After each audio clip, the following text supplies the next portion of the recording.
Hi, this is Jonas. This week I sit down with John Thompson to talk about oaks. John has been growing oaks for decades and is my go-to resource for questions about the species. And we got an opportunity to talk about how he keeps his trees looking so good in terms of watering, fertilizer, sunlight, and training. I hope you enjoy the episode. If you are looking to learn about oaks, this will be right on the mark. We start this interview with John telling us about his introduction to bonsai on the island of Okinawa in 1970-71. And I was an MP.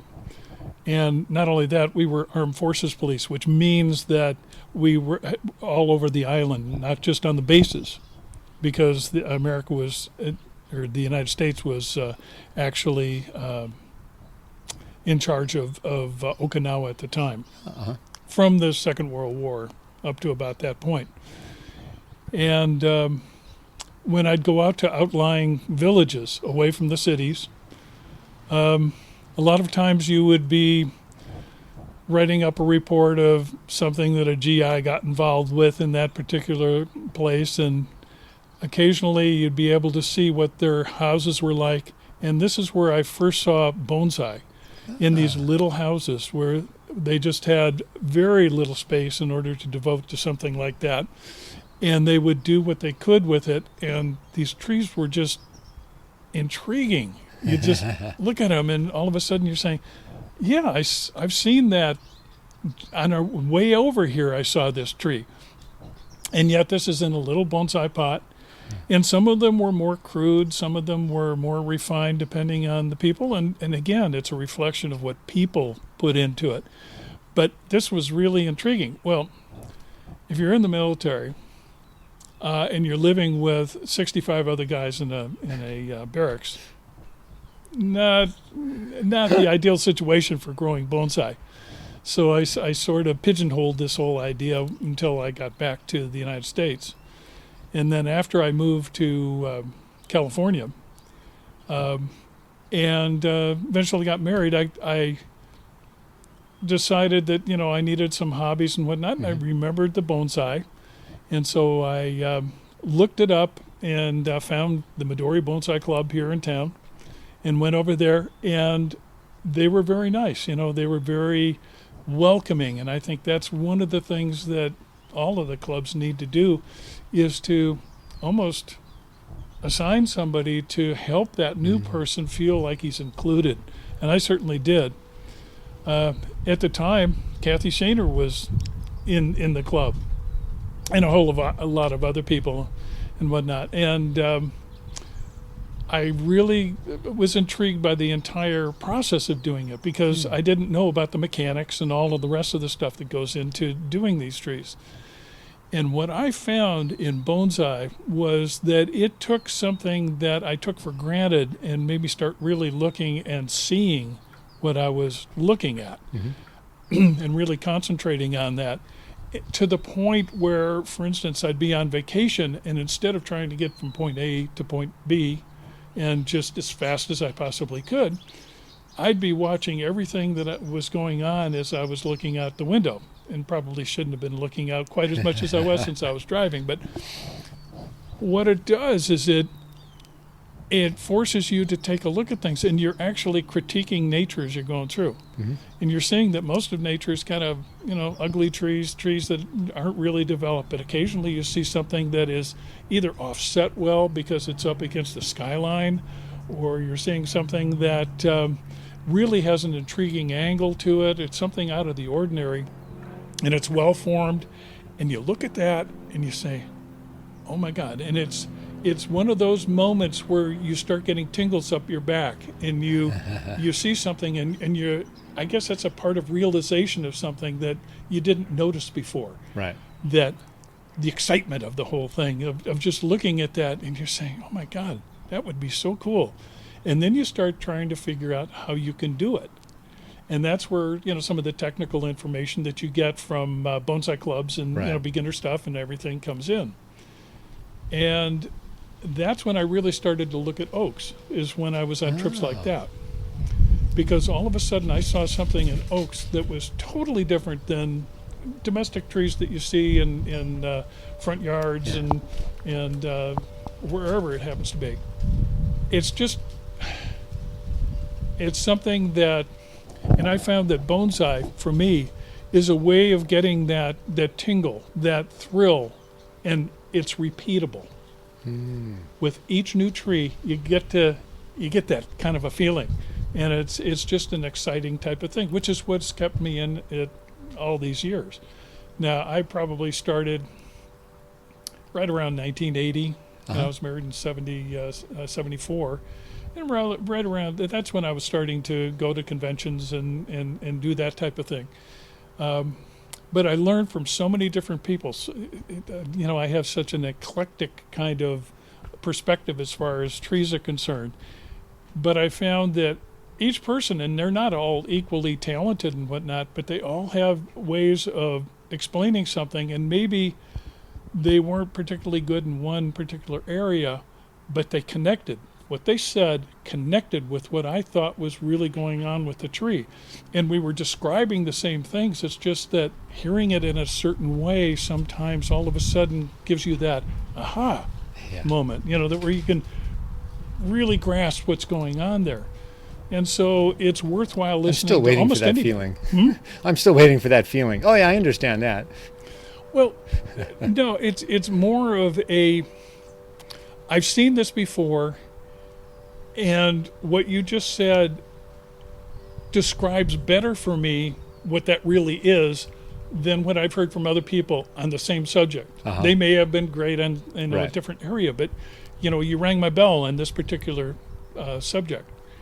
So I like that about bonsai. There's so many different perspectives, and there's so many different people, and the new people coming out, have fresh outlooks on this entire thing, and I have my own, but it's going to be different than yours or anybody else's. And whether that's good or bad, that's hard. Was anyone teaching California natives back then, or was it mostly Japanese species? Mostly Japanese species, with the exception of California junipers, because we had the John Nakas and the Harrys and whatnot, Harry Horaus, and Ben Oki and all kinds of people, and Mazi Mazumi from up here, and Warren Hill, and just a whole ton of different people. Mostly what you heard of at that point was from Southern California. And they grew up, and I think to a large extent after World War II, and certainly John Naka was the epitome of this. He really kind of developed things, and really developed them very nicely to give people simple instructions on what to do. And unfortunately, I think people think of those as, the Ten Commandments of what you have to do. And I think you have to discover what you are going to take in as a rule, and then how you interpret that for each particular tree. And it's hard to know how to interpret things when you're new, because you don't have the criteria with which to apply your own take. You don't know what any take is, let alone yours at that early time. Yeah, and that's the neat thing about that, is that if you get those basics down, it's like anything. You're learning a language, you're doing anything, you got to get certain basics down before you can appreciate that, okay, there's a level of rightness to what you just said, but it's not complete. Right. And there's other things that we can look into, and that's kind of the fun of bonsai. Anyway, the oak portion of this whole thing is because everywhere where I would go, and pretty much everywhere in California, you're about 10 minutes away at any point from an oak tree, whether it's up in the mountains in your black oaks, or some of the scrub oaks that even go up higher than that, or whether you're right down in the chaparral and the kind of the bushy, shrubby kind of oaks that you see actually in the mountains as well as in the coastal areas. And they're all over the place. All you have to do is look. And every time you go on vacation, you're looking for, just the possibility that maybe there's a cool oak out there. We took a vacation back to the East Coast, and we wanted to go to Charlotte. And we wanted to go to, I'll think of it in a few minutes. Anyway, on the way to one of these vacations, we stopped off at a place called John's Island. and they have a thing there called the angel oak. And this is a southern live oak, and it is huge. When we came upon this particular tree, I was wondering where it was. I had read about it, and I just couldn't see an oak around there. All I saw was this brush. Well, the brush was the outlying part of it. Once you drove into this area and actually saw it, this thing occupies the better part of half an acre. Was this the one you had a photo of in your presentation? Yes. Yeah. And I had my wife underneath this tree. Yeah. It's smaller. It's bigger than a large house. Yes, Yeah. it is. It's huge. And the way, if you notice what an oak does that a lot of other trees don't, is that they will send out a lateral branch, and they will send it out, and it will meander. In other words, it's not a straight branch. It's not a redwood branch coming off of there. It's got all the movement, all the cranky type of movement that you could possibly want, but it hovers above the ground, and it goes way out there, and it's huge, and it's heavy. Yeah. How does it keep up? How does it stay up? I have no idea. But this is just one of the characteristics of many of the trees that you see out there. Yeah. And the movement, the diversity of the whole thing is just so exciting to me. I mean, just love those trees. They're just unbelievable. And you start to note things that seem to work for most of these, and you try to incorporate them into trees. And then you learn about trees when you really get down to it. You don't duplicate a tree. You never duplicate a tree. You duplicate a pattern and a thought of what you see in a tree, and you try to incorporate that into your work, because you can't possibly replicate all of the trillions of leaves on a particular tree. But you have to approximate that in trying to get the movement and everything that goes on. And it's not a matter of necessarily wiring. Right. Wiring gives you an initial area that you can start a branch off on. But you don't want to take a very long branch, wire the whole thing out, and give it lots of ups and downs and sideways cranks and whatnot, because in essence, this is just a kind of a looping type of branch that you're going to see. What you see in nature is years and years in, say, 3 feet of growth on a fully mature tree. Years and years of growth that gives the actual bend of a branch. Right. This is broken here, new shoot starts, broken here, new shoot starts.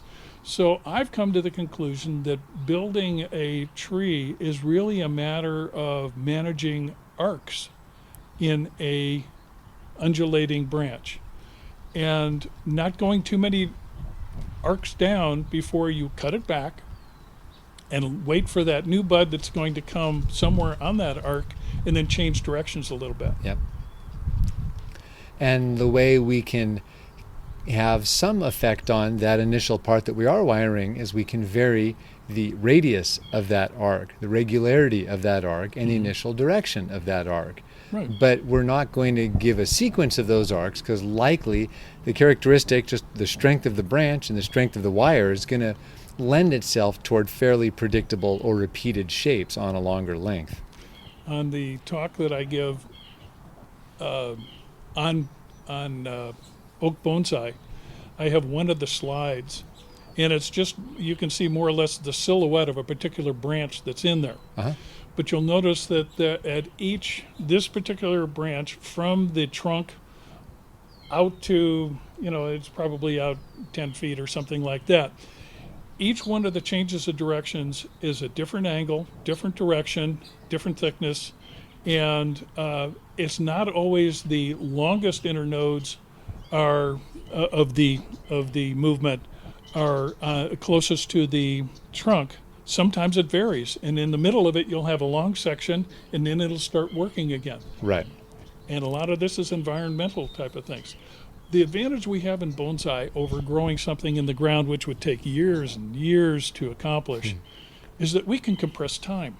We can compress time by the things that we do with the tree if we learn how it grows and the timing of what we can do and when we can do it during the year to make this work.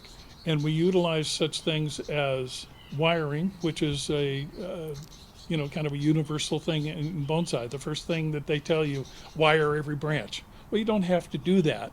Right. But initially, you need to at least give some direction to where you're trying to get this tree to grow. Yep. And it's a combination of that. It's a combination of all the things that go into a bonsai, which includes fertilization, watering, the kind of soil that it's in, taking care of any pathogens and bugs that are going after it.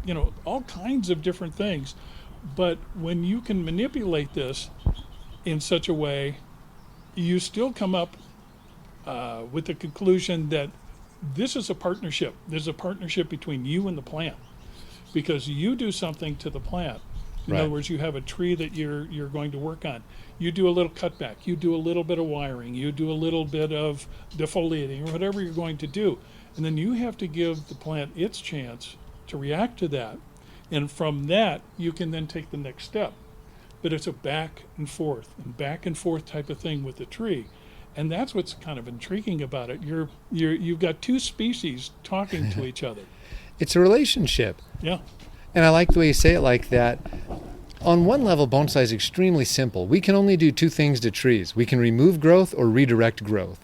We think that we make trees, but the trees make themselves. We're creating conditions and encouraging different things. But ultimately, we're taking growth that's there and putting it somewhere else, pointing it in another direction, or we're removing it. That's kind of it. The rest is just water, fertilizer, sunshine. Yeah, and we're either strengthening the tree or we're weakening it. Yeah. Because of those operations. If we're fertilizing and we're giving it a little bit of extra stuff, it pumps it up and it goes a little bit faster. If we want that to slow down, because ultimately you don't want it to grow at the same speed during its entire life. You want it you want it to direct the flow of energy where you want it. And also understanding that every time that you're out there working on your trees, this is not a botany, it's a arboricultural class that you're doing with the tree. And you're actually, this is a practical exam on what you do with a tree. And you learn about the operations of the tree and how to improve things. And you also know that occasionally you do something wrong and the tree tells you. Branch dies. More than occasionally. More than occasionally, yeah. More than we would hope for. So you're really delving into, you're going back to your botany class or your biology class in high school. Yeah. And a lot of the information that you thought was absolutely worthless and that you would never get involved in, such simple things as in water, and the adhesion and the cohesion of water. Well, those are great things for a test, in high school. But when would you ever use that? We use it all the time in bonsai, trying to figure out what's going on with the soil, what kind of soil to use to retain, and how water actually drains through. I mean, there's so many different aspects to it. And that's the neat thing, is that you never have the complete story. You're always looking for something new. You're always learning something new. Well, let's start with that. What's your approach to soil on oaks? What have you learned over the years of growing oaks? I've learned that you need to have good water retention, even though when they're growing in the ground, it's a much finer soil for the most part, retains water in the areas much more than a bonsai soil. Bonsai soil is an artificial way of keeping things growing and trying to control too much, too little water situations in the soil. And it's not just the water, it's the oxygen level. Roots will not form if there's not oxygen. In an anaerobic situation, they're just not going to grow. As a matter of fact, you'll get rot.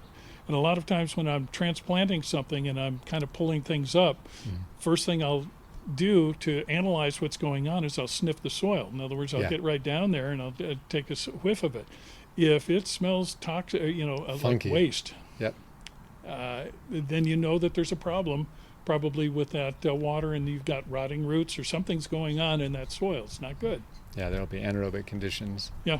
So you need, as far as soil is concerned, when you're looking at the soil, initially you want to get as much growth as you possibly can. If you're going to get a lot of growth, you need a lot of oxygen to actually fuel that entire thing, which means that the size and shape of the soil is probably going to be larger and more aeratable, Yep. which means that the amount of pebbles and various other components that you use, whether it's lava or whether it's actually shale, anything that you might use on that, or lava rock and whatnot, it needs to give more oxygen to that area so that it'll grow quicker. You need to water it more often because it's going to dry out more at that point, but you need that oxygen level to really be pumped in order to get really good growth. As it matures, or as you put it into smaller amount of soil, and you want it to slow down because you don't want these long internodes, you don't need to pump up the base Right. of the tree, then you put it into smaller particulates, something that will hold a little bit more moisture in it, because that tends to slow down growth Right. when you have smaller stuff. Yeah, I found that if you're trying to rescue a sick oak, you can go, up to 100% pumice, just about 80% pumice, and fairly large particles. Yes. For a large tree, 3/8 inch particle, almost all pumice. There'll be some old soil in the middle there somewhere, but that seems to be the best way to just get them a kickstart. And if you give them a year of that and some heat, you won. It's like Yes. that seems to be the medicine for them, is giving them that drier soil. But that's exactly right. If you want to get that refined growth, then you want to start getting it into, I think, for a healthy mid-development oak, I might be more between 30 and 50% Akadama, something like that. And you can do more depending, but also where I live, it depends on the weather. Here you get lots of heat, and so it's a slightly different situation. Well, I think also, depending on the size of the tree and the size of the pot that you have and the depth of the pot. Yeah. And I think there's the key, is the depth of the pot. A pot of soil has a certain mass to it, and that mass is probably the same whether it's deep and narrow, or whether it's wide open, in other words, more like a landscape, and very Right. thin. But the way that water, we brought in cohesion and adhesion before, the way that water works is that no matter what kind of, what the depth is, it gets down to a certain point, and gravity will take the water down to a certain point.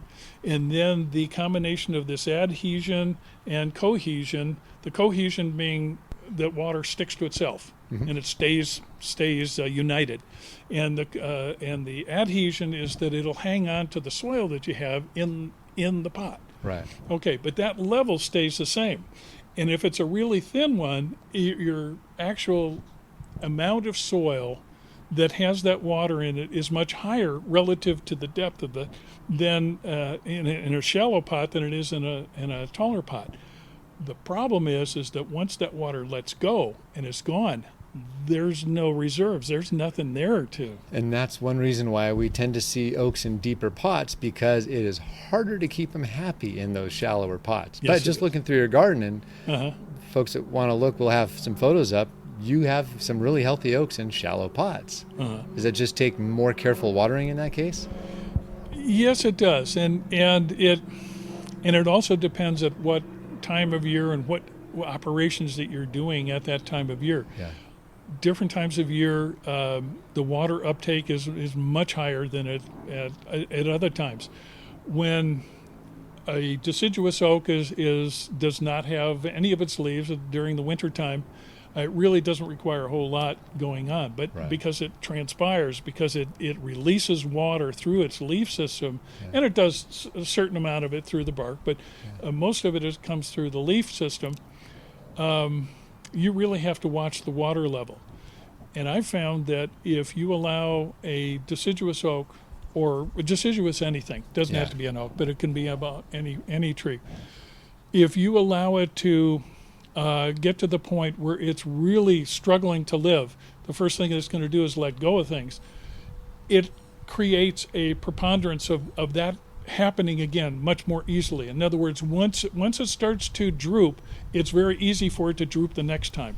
So you really want to keep it from getting to that point where everything goes limp on it, and all of your young type of growth is just dangling there, and it starts to suck in and just collapse on itself. And that actually brings up a good point, because I've noticed that when oaks are in their active growth phase, you have new shoots elongating, they actually wilt very easily. The soil can just about still be wet and you'll see wilt on them. You don't see that when the leaves have fully hardened off, the cuticle is mature, and it always makes me wonder, is the tree suffering but not showing it, or is the tree not suffering as much because it doesn't have that tender growth? Okay, well, let's go back to high school biology and whatnot. What's going on with a shoot that is first coming out is that it does not have a vascular system.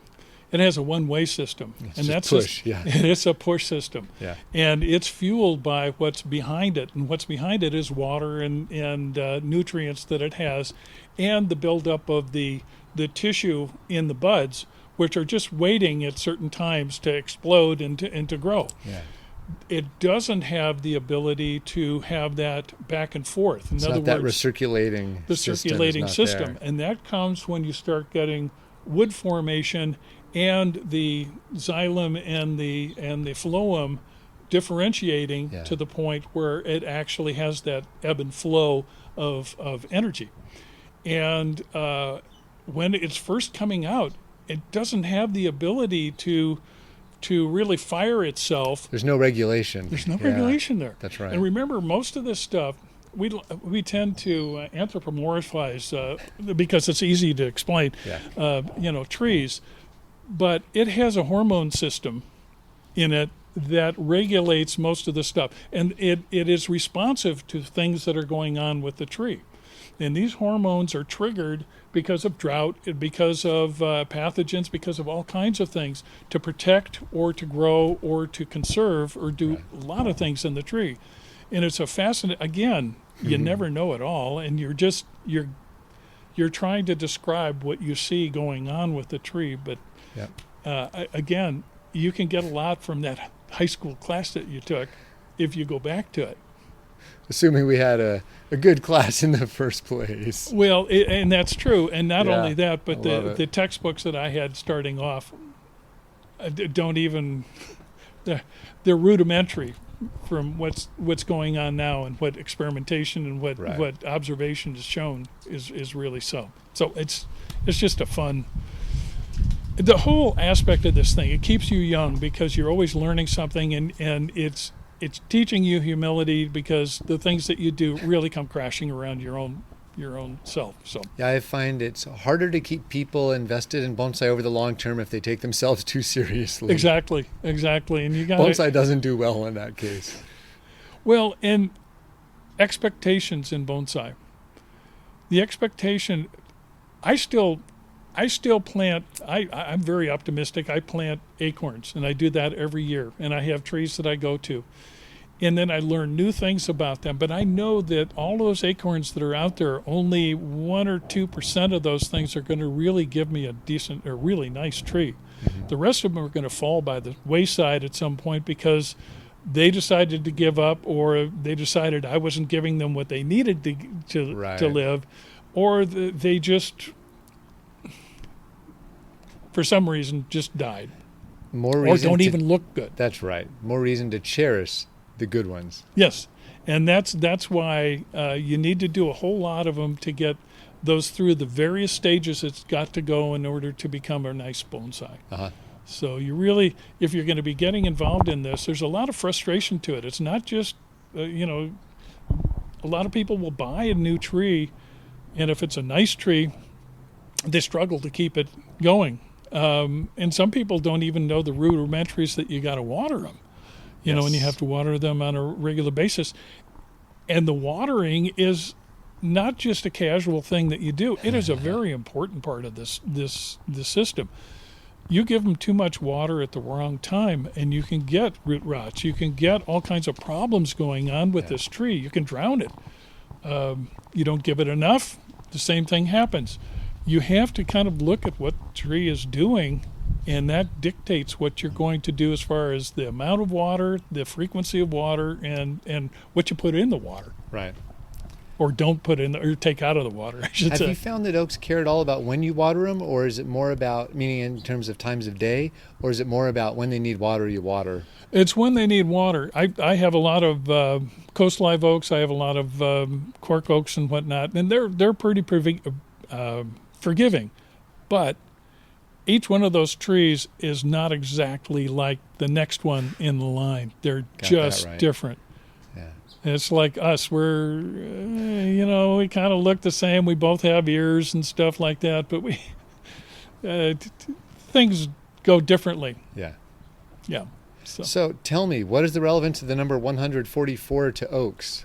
We're getting into 144. Okay. When an oak, well, first of all, when a tree buds, all the information that is going to be included in the shoot that it develops from that is already present. Everything is there. It's just eensy weensy. It's just tiny little stuff that's inside there. But the whole formula for creating an oak is in there. It's just that as it releases the information, probably hormonally, to each part of this so that it grows in a certain way. Okay, which means that all of the leaves that are going to come out in that first flush are going to be arranged in one way or another. The typical ways that we see is like on a boxwood, you have opposite budding, where you have one pair of leaves that come off to the side, and if you're looking at it, then one comes from the bottom and the top at the same place. It goes a little farther out and side by side again. You get that type of thing. You also have alternating. You have alternating where you have one leaf on one side and then one leaf on the other side. Good example of that would be an elm. An elm is a perfect one for that because it's almost all the way down the shoot. You see that's left, right, left, right, left, right type of thing. And oak is arranged a little bit differently, but more on the side of the alternating type. It is an alternating type. It's just that it has a way of presenting those leaves which the oak is developed because it allows it to succeed in whatever environment it's in. And the way that is that from one leaf to the next leaf in the same position, in other words, let's say the top of the shoot or the twig that you're getting, there are 5 leaves that intervene between that first one and that next one in the same position. And there are, bringing to the 144 is the number of degrees that each leaf comes off at that point from the first one. So it goes one leaf on top, and then it goes more than a quarter of the way around to the next leaf, 144 degrees, and then the next one is 144 degrees, and the next one is 144. And this seems like, oh my God, this was on a test I once took, and it means nothing to me.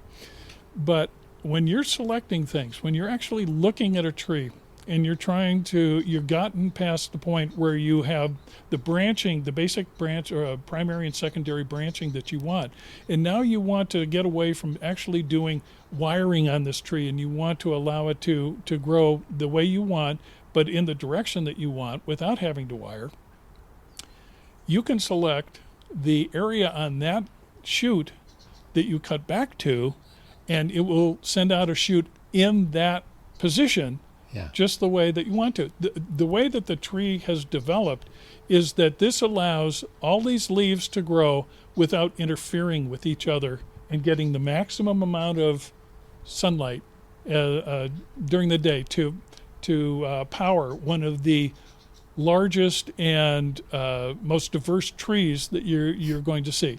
And that also tells you another thing is that depending on the position of the branch or the leaves in a particular tree, they're not going to look like each other, even on the same tree.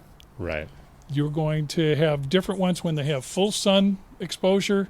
They're going to be thicker, and they're going to be slightly smaller than they are on the outside.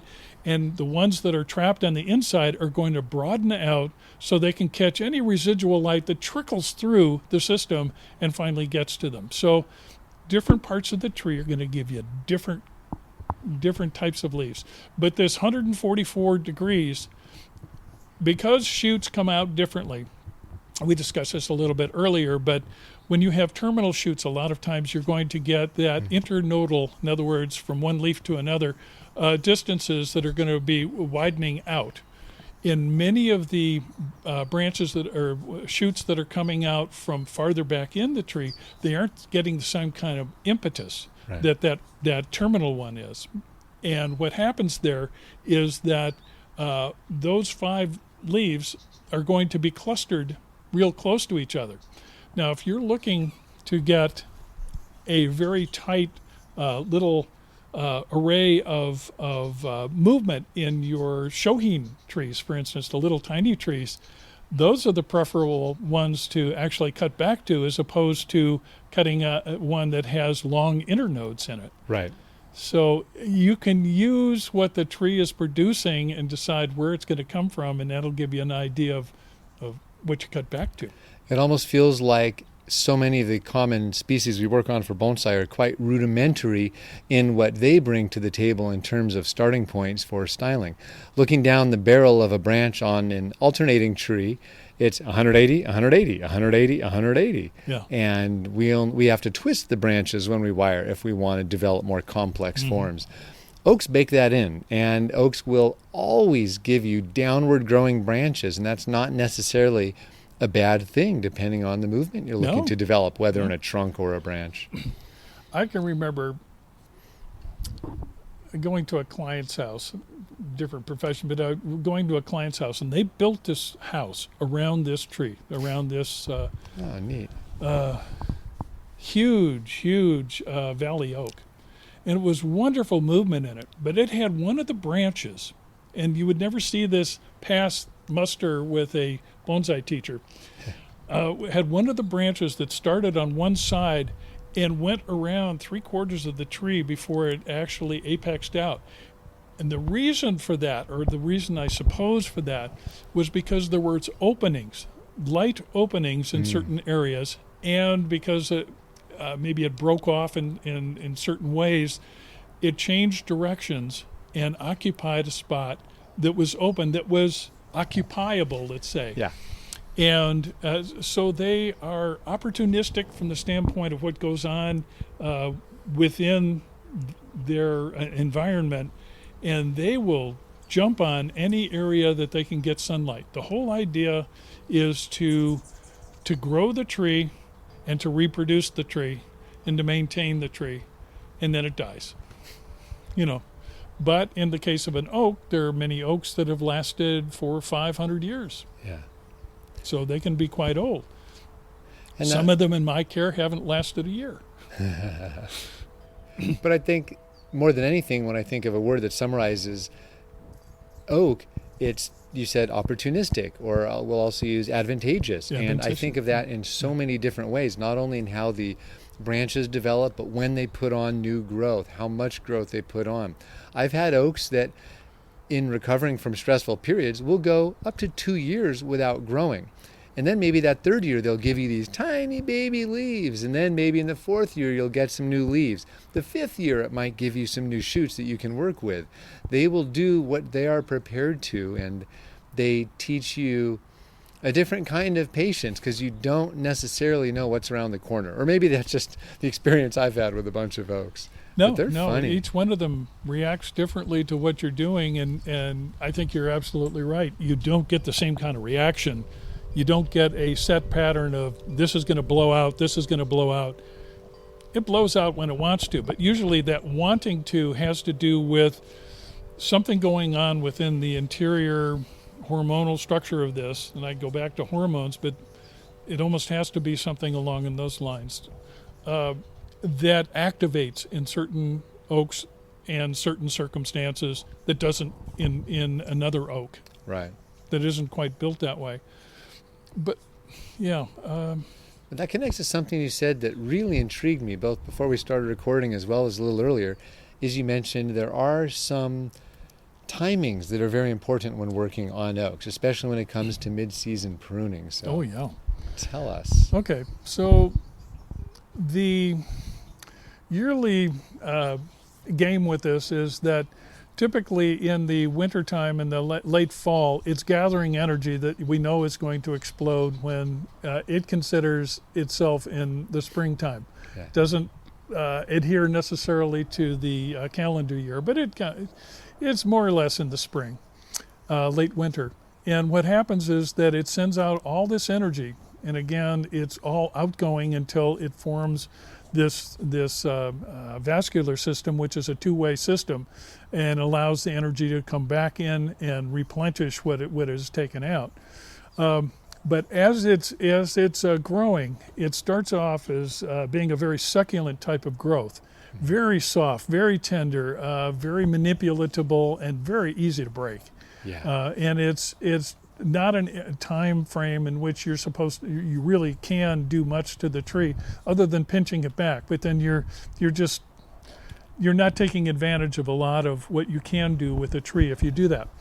Once we get past that point, once it starts to harden off, and by hardening off, I'm really talking about the color changes. It turns to from a light kind of a green, a spring type of green, and it goes darker. And it actually hardens off the leaves themselves, where they were very succulent, as I was saying before, and immature type of things. They start to form a coating to them. They start to get a little, stiffness. Yep. And they start to elongate, and they get to a point and they harden off. And this is really what hardening is. This is when they're actually returning something on the investment that was made initially. In other words, they're getting energy back through photosynthesis, and they're starting that two-way street. And it's also more protected against the elements. Once that cuticle forms, then it can handle that hotter weather that's right around the corner. Yes. Once it gets to that point, and typically the time frame that we have here in California, or at least in San Jose, is that they will start to come out right in February, and it depends on the year and whatnot, but it's kind of usually a little bit later in February. And then they harden off. Certainly all of them are going to be hardened off by the time April runs around. It's also the time when flowering occurs on these trees, and you start getting the catkins and the male flowers and whatnot coming out, and then the fruit. The acorns start to form on the trees and whatnot. But usually I wait until probably the May time frame through. Well, that's the starting point. You have to look at the individual tree. But I will start then doing whatever I have to as far as cutting back and trying to get them to send out new shoots from any given place. Also, there's a time frame that I like to kind of refer to as a natural time for doing things like cutting back, but as well as defoliation. And we discussed the defoliation a little bit earlier when we were comparing it with the black pines and what they discovered not early on, but 100 years ago or 80 years ago, whenever it was, that certain insects would attack the pine candles at a certain time and just defoliate them, just completely kill them off. And yet, after a certain amount of time after this has occurred, the voracious insects that had been eating this whole thing, they went to a different stage in their development, and they were no longer in the eating stage. They were going on from there. And they were no longer anything that could harm the tree. Uh-huh. And what happens is that the tree has learned how to, at this particular time, to be able to repair itself and send out brand new leaves. Right. And so someone observed this enough that they tried it out, and everything worked very well. The same type of thing can happen with an oak tree. You can have predaceous insects of one type or another that will absolutely strip a tree, completely denude it, and completely take everything off of the thing. And then again, that particular insect will progress in its stages, and it's no longer harmful to the tree, and it sends out new leaves.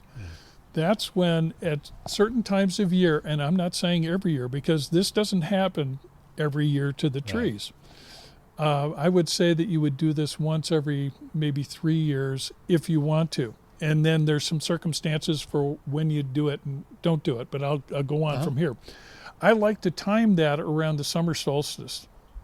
And that's usually around June 20th, 22nd, somewhere in there. Yep.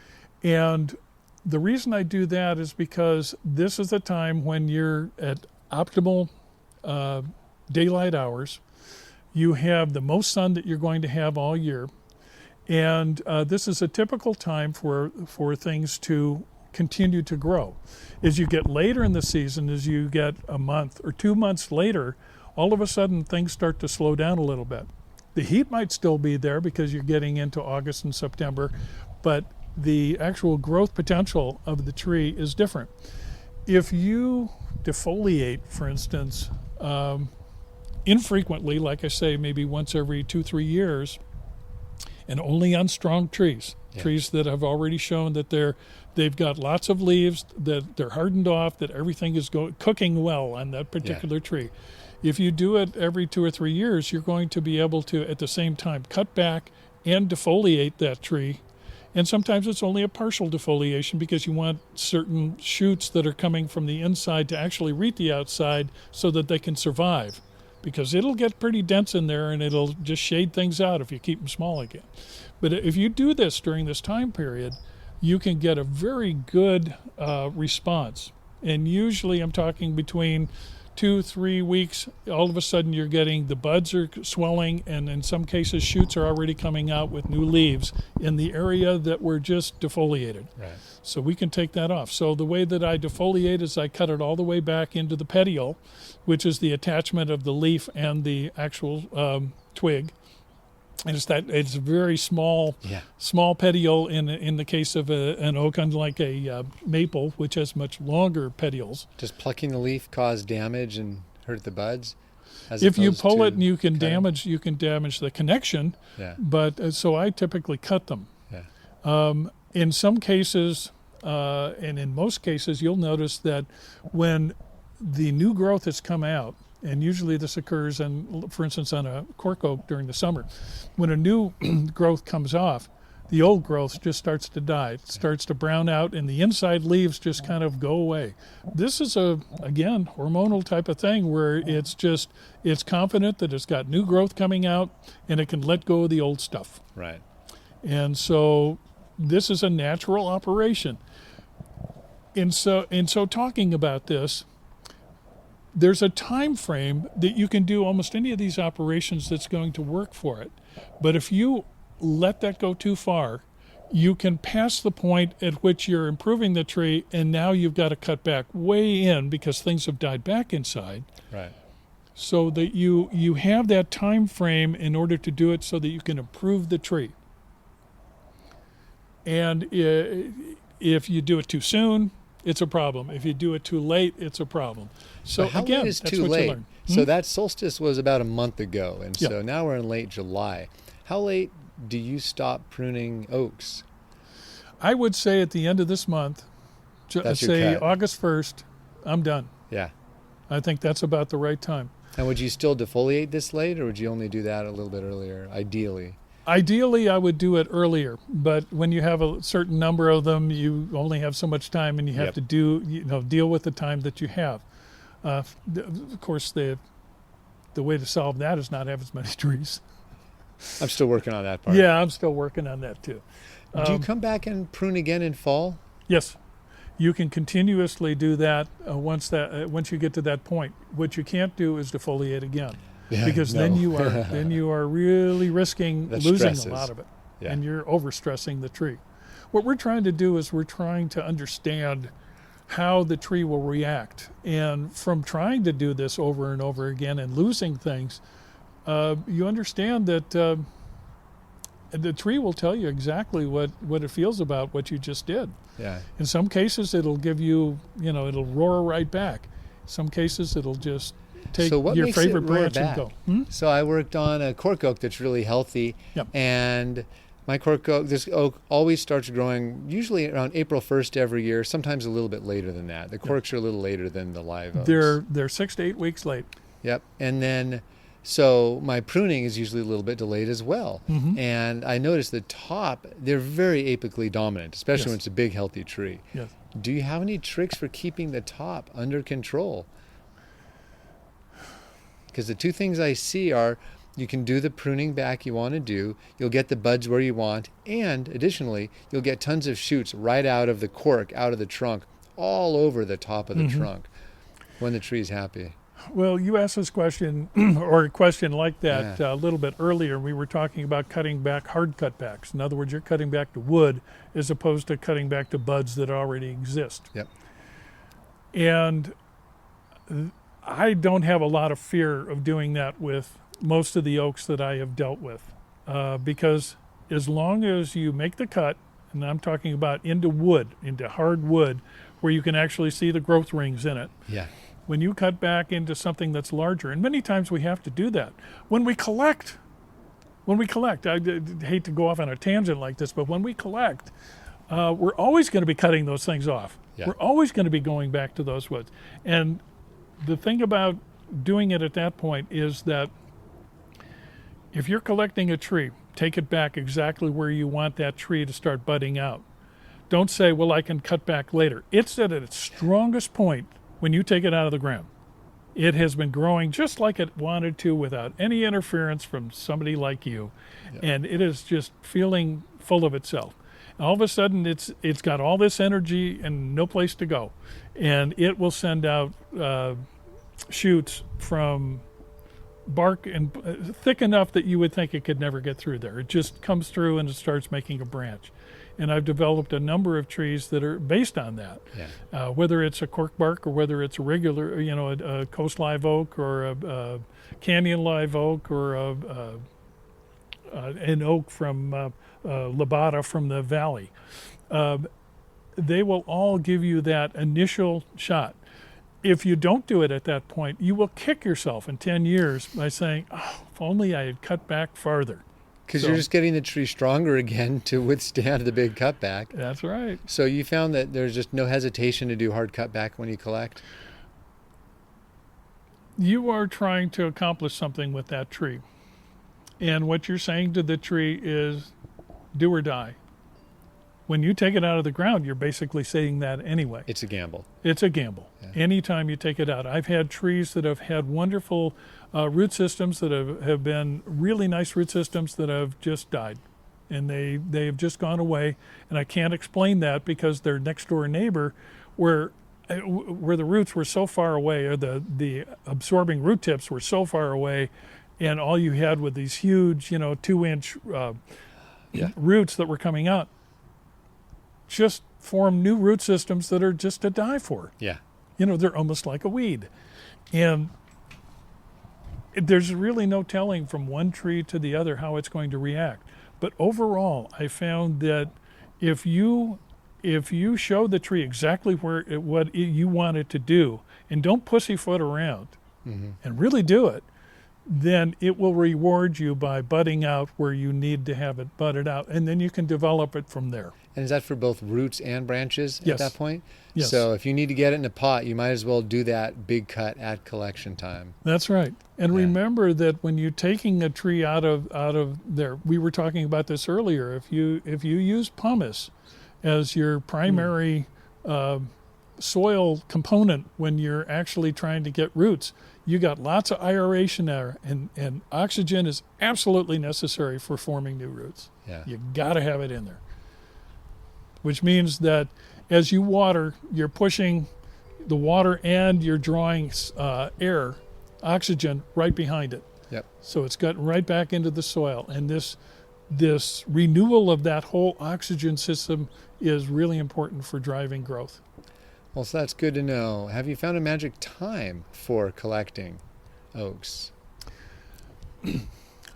There have been times when I've collected in the fall, and times when I've collected in the spring, and times when I've had to collect something in the middle of summer, just because they were going to trash the tree, and you get it now or you don't get it. I found that typically your springtime is your best bet. But I've also found that you can do it in fall, but relying on one thing. You have to have had some rainfall, probably 2-3 weeks before that, and it has to soak in and get into the system of the tree. In California, we're used to drought situations, and most of the time you're not going to get any rain during the summer. I mean, any rain. You might have dry lightning strikes that start fires, but you're not going to get any actual moisture out of that. Right. A cloud is the closest thing we get to rain around Yes, here. there's a cloud. This Yeah. is a good day. Yeah. But situationally, you're going to... You need to have the tree hydrated and operating at a peak when you collect it. Gotcha. So if you had to, let's say that you knew that they were going to take this tree out, and it's the middle of summer or something, start watering it about 3 weeks ahead of time, or a couple of Right. weeks ahead of time. Let that water start getting into the system so that it's more able to take the torture you're going to do to it. Well, by that cutting actually off. makes a lot of sense, just knowing how that's kind of what determines when they're going to be growing in spring. It's how they determine so many, whether or not they grow at all, is are they pumped up? Have they had a good meal? Have they had a good draft of water? Have they prepared for what's lying ahead? What stimulates that? Well, what stimulates it for almost any tree? It's a combination of sunlight hours and moisture and temperature, and all these things click into line, and all of a sudden it says, okay, I'm ready. I'm ready to go. That's when it does it. And each year is different. Yes. And it's getting worse, unfortunately, here for us in California, because the droughts are getting longer and worse. Winter doesn't always look like winter. And so, that actually reminds me of something weird. I doubt you have this issue in San Jose, but we find it up right around the bay up north. The first flush of growth comes out in spring, hardens off, does great. And then the trees usually start growing again on their own. A second flush will happen anywhere, May, June, July, typically. Almost 100% of the time, that second flush all the new tips will get powdery mildew, and those new shoots will die. A third flush tends to be successful. And I don't know how much of that is our June gloom when it's a little foggier, a little cloudier, a little higher humidity, but I go way out of my way not to overhead water. Actually, that's another thing. I'm curious if you can overhead water your oaks down here. I avoid that when there are new shoots because powdery mildew is just on it like that up in Alameda. I don't have that kind of a problem here in San Jose, and part of it is because of how dry it is relative to its proximity to water. Even though it's salt water that's out there, it's moisture that's coming up, and we don't have that. And like all of the oaks in the East Coast and in the Midwest, a lot of them are in areas that get good water, but there are areas that go through the same kind of thing that we have here.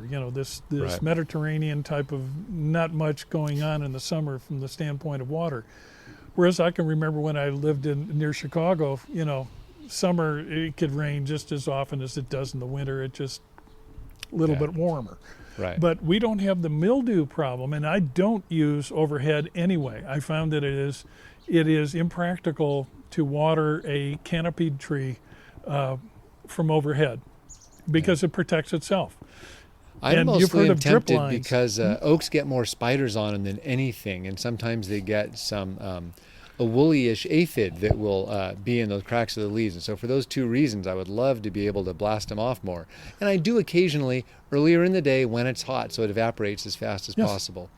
And I wouldn't have any objection to doing that either. One of the problems that we have is that in San Jose we have water that you can actually see on the leaves. I mean, it's got so many dissolved solids, and the salts just kind of dry out as little white residue on everything. And so as a matter of fact, I've gone to a type of a water filter that stops at least that part of it. It keeps the dissolved solids from forming on the leaves, and so that's worked out. It's a garden hose and a filter, and it does very, very well. But I would not overhead water.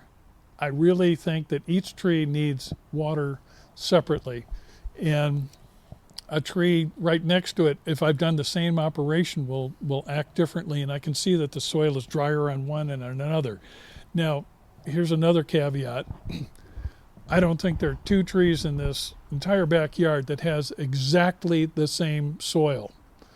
different parts of the soil that I have used at different times. The formulas change, and you learn, and you adapt, and you do all kinds of things. So it's not like it's uniform totally.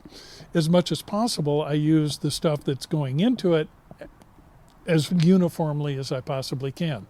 But again, it depends on the particular tree, the situation and the age that it's in, and the size of the pot and the shape of the pot, and a lot of different things as to how I'm going to configure that soil. Right. And, the 1/3, 1/3, 1/3, the akadama and the pumice and the lava,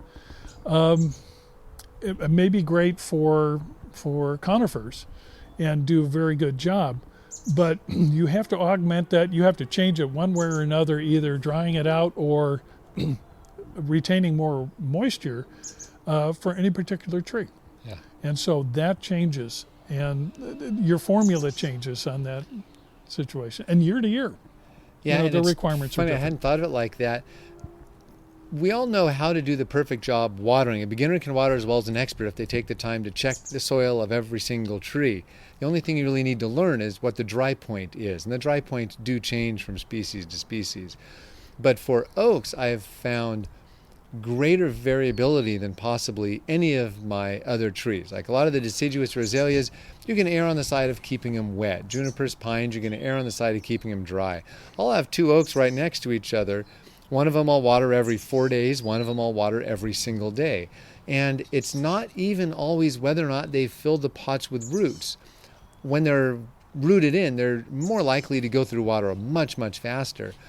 But if you use a well-draining enough mix and the roots have good access to the various parts of the soil, even the uri pot, they can dry out fast. Mm-hmm. Both can be healthy.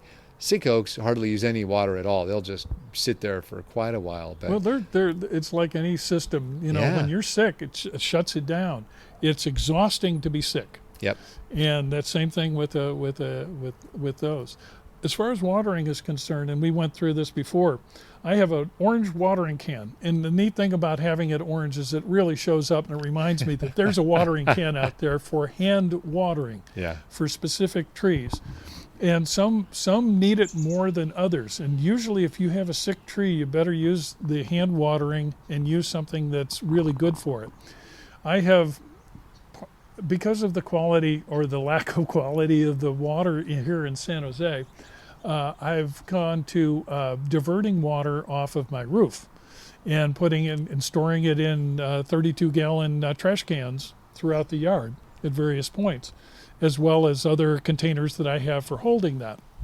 Unfortunately, this year, as we pointed out, very little water was coming off of the roof because it wasn't raining. But this kind of water is excellent for things like azaleas or sick trees or almost anything that is a trident maple, various things that really benefit by having good water. So you can do it that way. I was talking about hose end. This hose end I'm still experimenting with, but I'm liking what I'm seeing. I'm not seeing those same marks that are on things. It says that it is it's an ion transfer.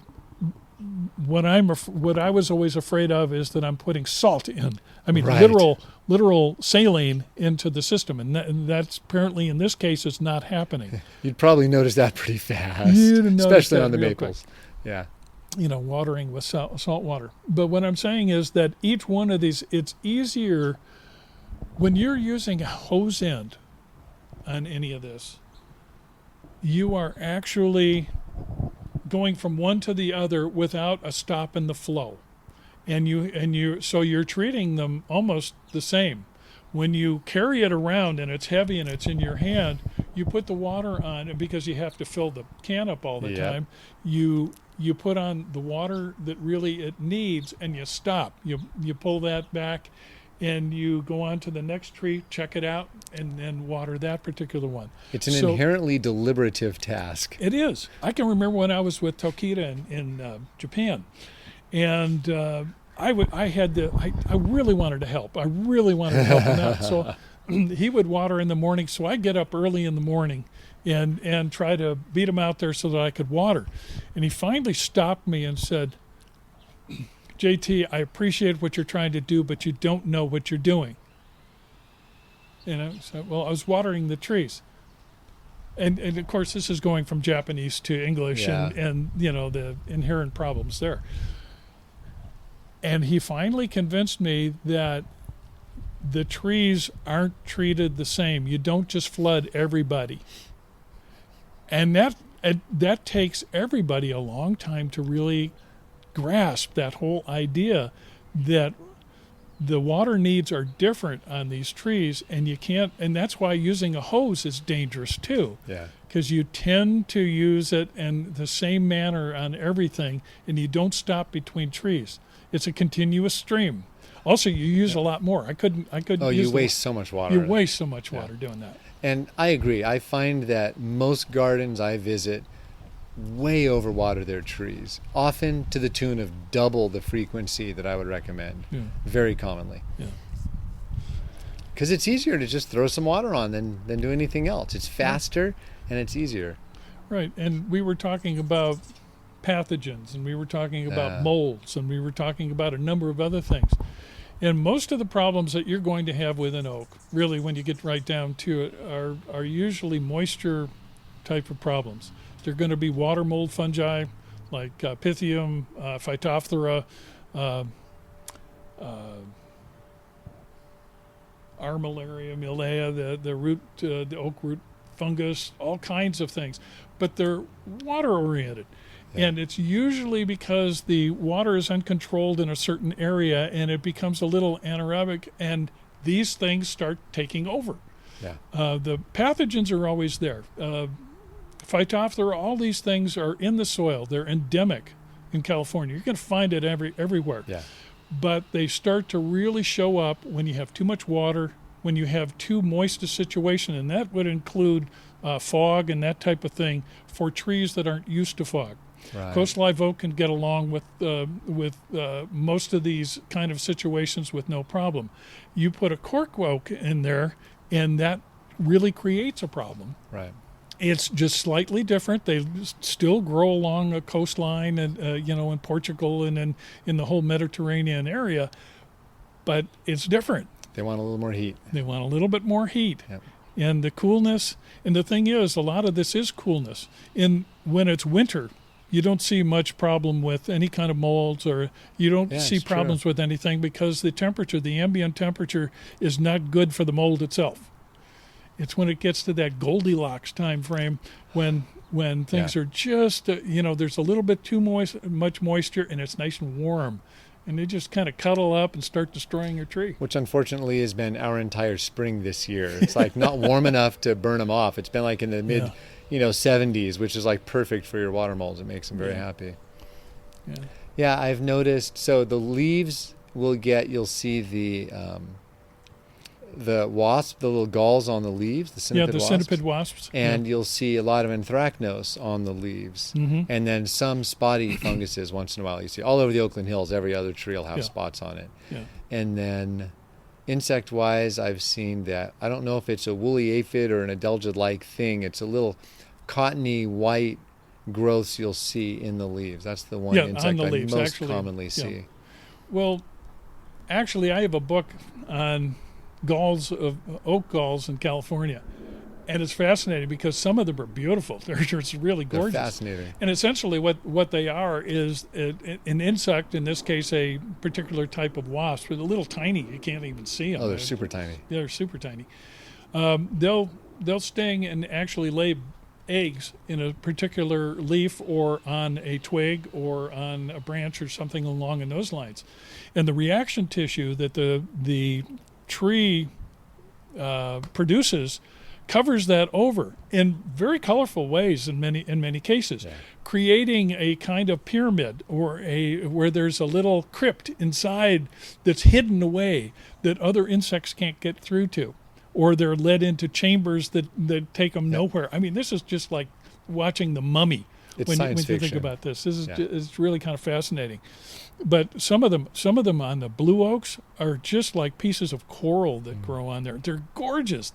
And then you see everybody's seen the apple oak galls. Right. And they're about the size of an apple. They're not that color. They're kind of a yellowish, kind of brownish, nasty looking thing.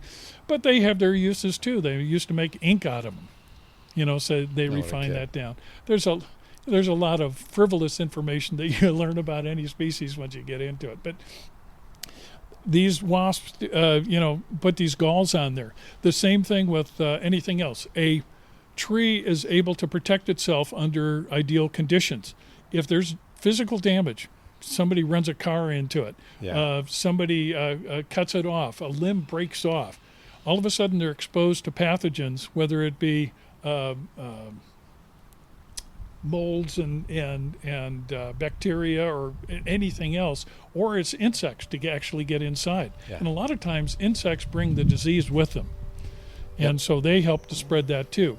That's why I really suggest that anytime that you're making any sizable cut, if you're not just making a little tiny cut, that you treat that with a some type of protectant, whether that is cut paste, that is a putty type of thing, and usually I'll do that when it's an inline type of thing where it can actually grow and cover over that. Or if it's a terminal, I'll use the liquid because I want it completely sealed up. And all you're doing is you're compartmentalizing that thing before the tree compartmentalizes it.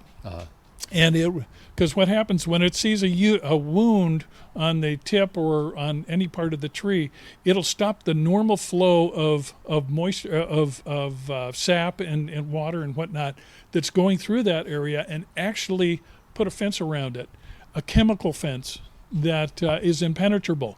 But there's a time frame there before that starts that these pathogens can get in. Yep. And that's where you get into these problems where you get something invading the interior of your wood and it can eat it out and you're not even realizing that.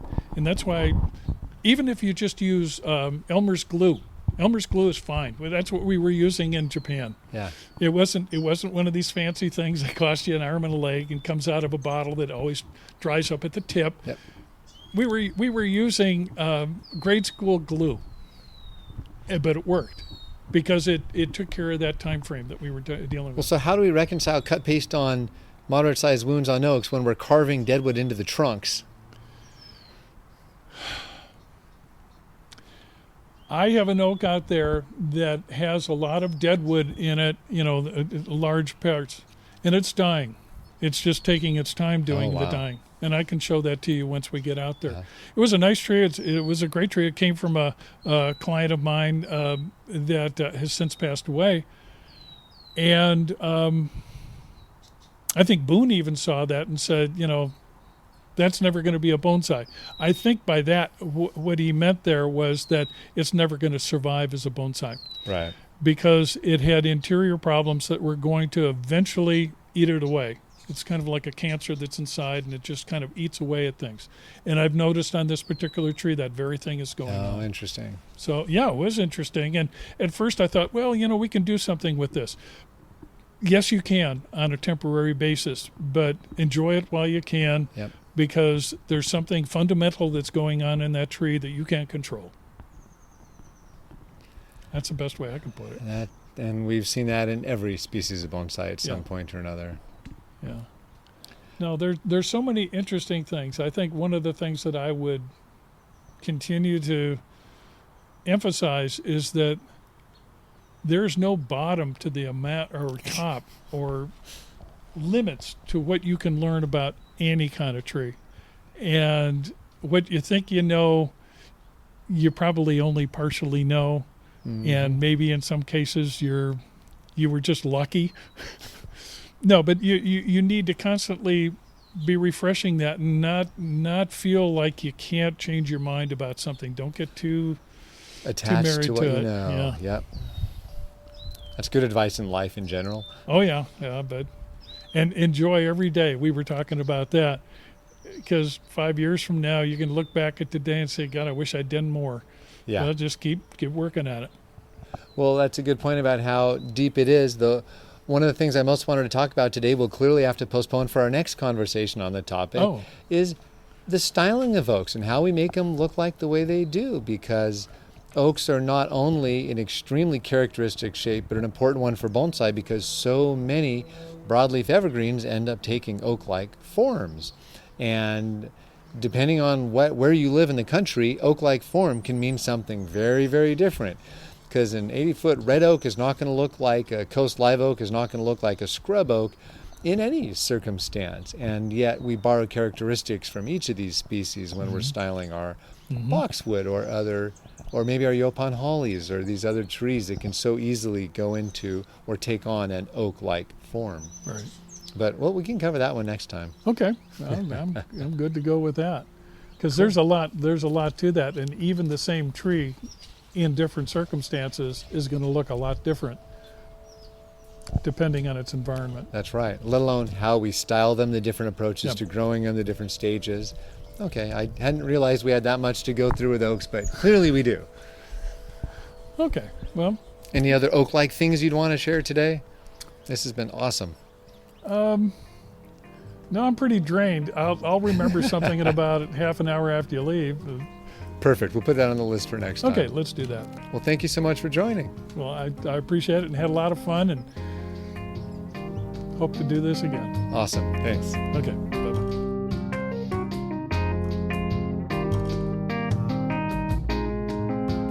The music on today's podcast was brought to you by the fine folks at Blue Dot Sessions. Check them out at www.sessions.blue.